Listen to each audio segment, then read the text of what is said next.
dalekoj zemlji, među tuđim cestama i dugim noćima. Ti si dolazio meni umoran, slomljen, a ja sam te skupljala kao da si moj svijet.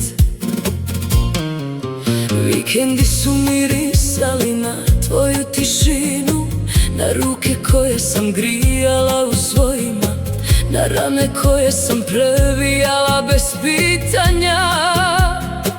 Kao da ljubav može izliječiti sve što boli. Znaš što najviše boli? Ne sve što sam ti dala, nego što si sve to uzimao. Kao da nikad nije ni bilo tvoje začuvati, kao da nikad nije ni bilo tvoje začuvati.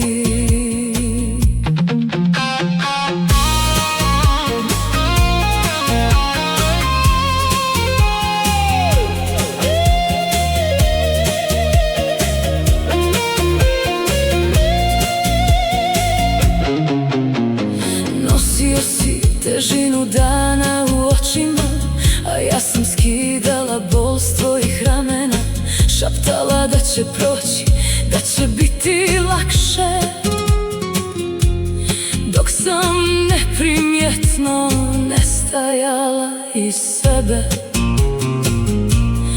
Odlazio si opet, ne meni, nego negdje dalje, tamo gdje ja nikad nisam bila dio priče. I svaki put sam ostajala s istim uvjerenjem da se vraćaš meni, a ne samo odmoru od svijeta.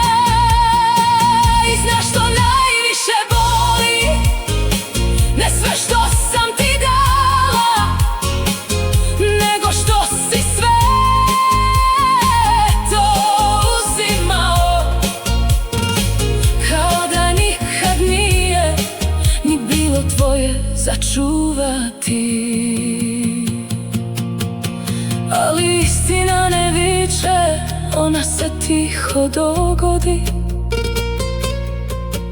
u prazninama koje više ne znaš objasniti, u dodirima koji odjednom nemaju težinu, u pogledu koji te više ne vidi.